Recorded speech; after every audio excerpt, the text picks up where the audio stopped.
Welcome back to Crime Watch. Drink driving arrests hit a high of 4,009 cases in 2007, the highest in 10 years. Despite introducing tougher penalties, the number of people caught drink driving has remained high and has prompted traffic police to adopt a tougher approach to deal with the problem. In the first 9 months of 2008, more than 2,700 drivers were arrested for drink driving. Drink driving is a very serious offence and the consequences are severe. So apart from educating the public on the consequences and penalty of drink driving, traffic police has put in a strict enforcement regime to deter drink driving. Welcome, ladies and gentlemen, to another round of our ring-fencing. On 19th November 2008, at about 12 midnight, traffic police carried out a 4-hour island-wide operation to catch drink drivers. Over 80 traffic police officers were involved in the operation.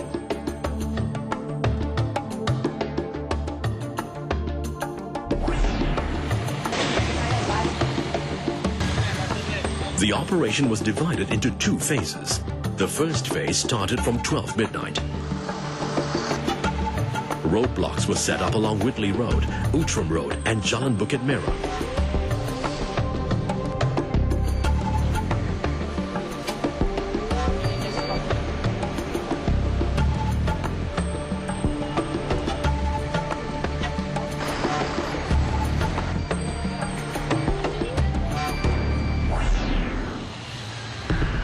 The second phase started at about 2:30 a.m. The convoy arrived at the designated area, and within a few short minutes, a roadblock was set up.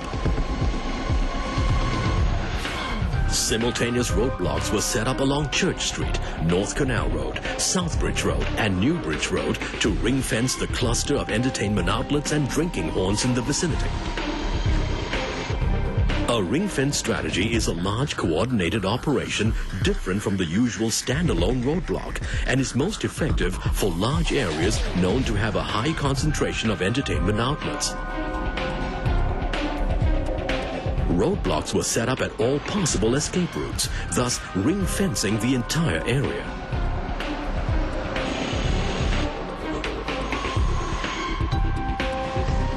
At one end, a team of officers were catching their breaths, or rather, they were catching the breaths of drivers with a breathalyzer to check the alcohol content in their bodies.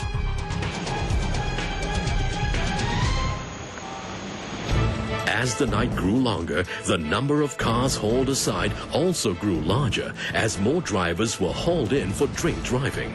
For these errant drivers, the night had just gotten longer.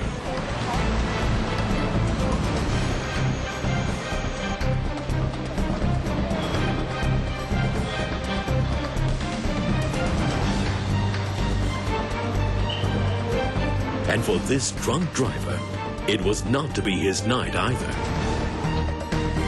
Luck ran out on him as he tried to escape, but he drove his car into the pavement instead.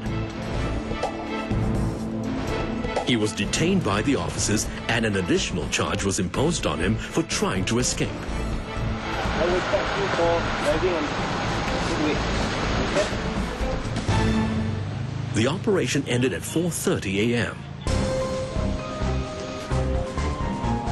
A total of 108 breathalyzer tests were administered to motorists. 34 failed the test and were arrested and charged with drink driving.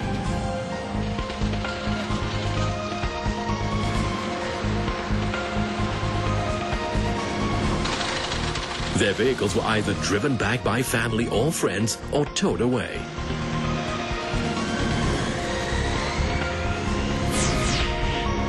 After the latest island-wide operation, the total number of drink driving cases as at end November 2008 stands at 3,319.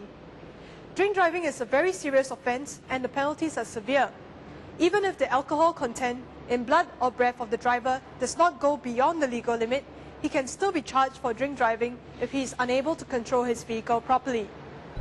Drink drivers on conviction will be disqualified from driving for at least 12 months. This would in effect invalidate their driving license. In addition, first-time offenders can be fined between $1,000 and $5,000 or jailed up to 6 months, while repeat offenders may be punished with a maximum fine of $30,000 and will face a mandatory jail term of up to 3 years. So if you drink, please do not drive. You'll be putting other road users and your own life at risk. Be responsible. Take a taxi instead or get someone who is sober to drive you home. With that, we've come to the end of our last episode of Crime Watch for this season. Please email us at the following address if you have any questions or comments about the show, and you could stand to win for yourself a pair of dining vouchers. The Singapore Police Force, the National Crime Prevention Council, and Crime Watch would like to thank all our viewers for their support. I'm ASP Gail Wong. Have a wonderful holiday and a Happy New Year.